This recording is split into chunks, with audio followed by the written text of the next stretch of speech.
او یو ناشنا زیری د درکم د پیغمبر صلی الله علیه وسلم د حدیثونو نه او زار او قربان د هغه د حدیثونو نه او الله یې د مرګه پورې موږ له د پیغمبر صلی الله علیه وسلم په حدیثونو باندې عمل کولو توفیق راکړي. نبی الهدى هغه پیغمبر چې د هدایت لارې واضحه کړې ده هغه یو ناشنا تصویر موږ ته بیان کړی دی چې دا قرآن به په څه طریقه د دې خپل ملګري دپاره سفارش کوي او د حدیث ته غوږ کښېږدي اکثر ملګري به اول پرې راوړي. امام ترمذي راوړی د ابوهریره رضی الله عنه پیغمبر صلی الله علیه وسلم دا خبره کړې ده چې یجیء القرآن یوم القیامه قرآن به راشي د قیامت په ورځ قرآن به راشي د قیامت په ورځ فیقول یا ربي حله او د خپل ملګري په باره کې به الله ته وایي یا الله ښایسته لباس ورته ور واچوه. ملګری د قرآن څوک دی؟ صرف تلاوت دی؟ عمل پې کوي عمل سوچ پکې کوي تفسیر ترجمه یې زده کوي تلاوتونه کوي دا ټولې خبرې پکې داخلې دي. یا الله دته ښایسته لباس ور واچوه دله عزت ورکوه یا الله. قرآن به وایي فیلبس تاج الکرامه چې کله دا قرآن دا ووایي نو الله به د دغه انسان په سر باندې د عزت تاج کیږي د ټول مخلوق په مخ کې د عزت تاج به دې سړي په سر کیږي. په دې خبره ختمه نه شو دا زموږ ټول دپاره زیری دی خو تش زیری نه دی وری څوک چې عمل کوي هغو دپاره زیری چې ناسې ورته خوشحالي ویا ربي زده یا الله نور عزت ولا ورکه. قرآن بو یا الله نور عزت ولا ورکه. فیلبس حلة الکرامه الله بو ته یو ناشنا د عزت لباس ور واچوي د عزت تاج ورسره د عزت لباس. په دې خبره ختمه نه شو. قرآن به وایي چې او دا ناشنا خبره یا رب ارض عني یا الله دن راضي شي فيرضى عنه الله به ترې راضي شي بیا به ته وویلی شي اقرأ وارقى وتزاد بكل آية حسنة. په دې د پاسه د عزت تاج د عزت لباس الله ترې راضي شو. په دې د پاسه اوس قرآن لوله څومره چې تا ته قرآن یاد دی دومره به ستا مرتبه په جنت کې اوچتېږي او په هر آیت به درته یو نیکي میلاویږي په آخرت کې.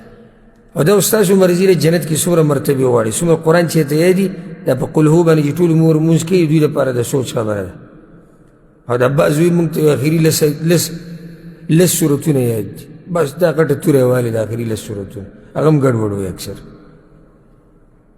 څومره چې تا ته قرآن یاد دی دومره به جنت کې به دې مرتبې به راکېږي او هر آیت سره نیکي. دا حدیث امام ترمذي راوړی او په صحیح مسلم کې حدیث دی چې قرآن لولئ فإنه یأتي یوم القیامة شفیعا لاصحابه دا قرآن به د قیامت پر ورځ شفاعت کوي د خپل ملګري. نو دا زیری دی که نه دی زموږ دپاره چې قرآن ستا سپارش وکړي نور ته څه غواړي خو د هله سفارش کوي ته ورسره ملګرتیا وکړي. داسې خو تاله سفارش نه کوي چې پروت دی په المارۍ کې او دوړه پې پرته ده او میاشتې او هفتې او کلونه تېر شي او ته یې نه راغلي.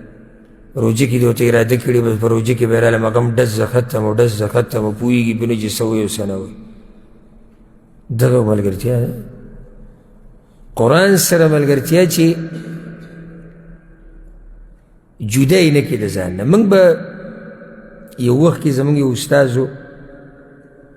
د مصر و او الله سبحانه وتعالی د هغه په ژوند کې برکت و چې هغه نه ما د علم د قراتو د زده کو. نو کله چې به زه په هغه پسې جومات ته ورغلم سهار مانځه نه بعد نو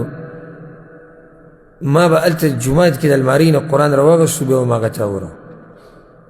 نو هغه ما ته وایي چې نه ته ځان له یو وړوکی قرآن پیدا کړې چې هغه ستا ملګری هر ځای کې هر ځای کې. په ورځو کې دا موبایل او دا قصې خو نه وي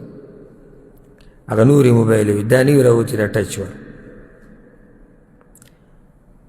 نو ما سره اوس هم شتي 3 قرآنونه ما سره پراته دي د جیب هغه اوس هم شتي او هغه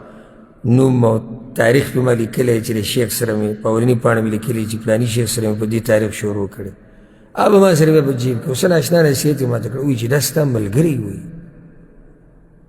دا مه جدا کوه د ځان نه ګاډي کې راته موقع میلاویږي وایې په لاره مراجعه کې چېرته آیت نه خطا شي چې لږ ونخلي پکې بس کولاوه یې ګوره جومات کې ناستې ځان له به دغه خپل قرآن کې وایه کوم ځای کې څه مسله راشي په قرت کې اهمه وي دې ته نشان وکړه ګاډي ته یې ولیکه چې دلته دا مسله ده دا به تا سره پروت وي ټول عمر نو دا قرآن خپل ملګری که ماته وایي ناشنا نصیحت یې کړه نو قرآن سره ملګرتیا دا نه دی چې د ریخمي کپړې نه دی له غلاب جوړ کړی دی او صرف یې ښکلی را ښکلی زموږ دا خلک د ښکلولو ته کړي دي د ښکلولو او په الماري کې د برابرولو که چېرته کوږ ویني لږ داسې کوی بس زر زر به برابر کړي عمل پې نه کړي نه زموږ مذهب وي جدا دی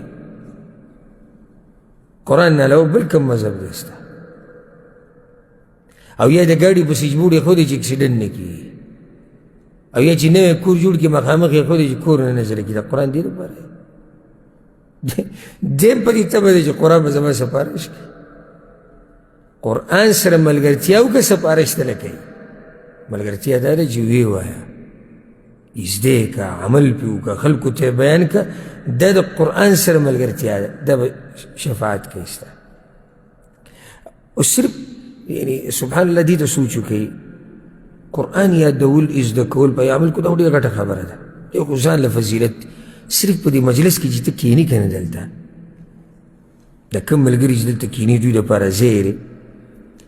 دا حدیث مسعود سوپیري بیان کړی هم دی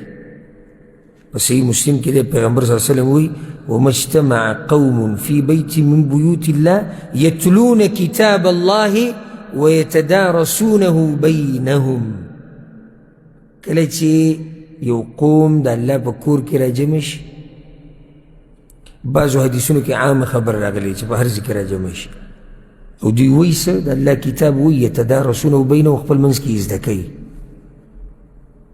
په دوی باندې د الله د طرف نه د دوی په زړونو باندې سکون او اطمینان راکوزېږي د الله په رحمت کې ډوب شي ملایک د دوی نه ګیر چاپېره ګیره واچي وذکرهم الله فی من عنده الله د دې خلکو تذکره بره په اسمانونو کې کوي دا صرف د دې مجلس فضیلت دی چې کوم مجلس کې ته ناست نو دا چې زده کړي او عمل پې وکړي او خلکو ته بیان کړي الله تعالی څومره اجر درکړي امام ترمذي هغه حدیث دی مشهور تاسو ته به یاد من قرأ حرفا من کتاب الله فله به حسنه والحسنة بعشر امثالها پیغمبر صلی الله علیه وسلم څوک چې قرآن ولولي نو یو ټکي باندې نیکي ده یو نیکي لس چنده ده نو په یو ټکي باندې څو نیکیانې شوې لس بیا پیغمبر صلی الله علیه وسلم وی لا اقول الف لام میم حرف زه ګوره دا نه یم چې الف لام میم ټول یو ټکی دی ولكن الف حرف ولام حرف ومیم حرف الف ځان له ټکی دی میم ځان له دی الف ځان له دی لام ځان له دی میم ځان له دی صرف الف لام میم دېرش نیکیانې ته وګټئ نو چې الف لام میم ته ووي او د هغې ترجمه په هغې پوه کېده بیا عمل بیا نور ته بیا نو دا نیکیانې به څومره ډېرېږي او څومره لوی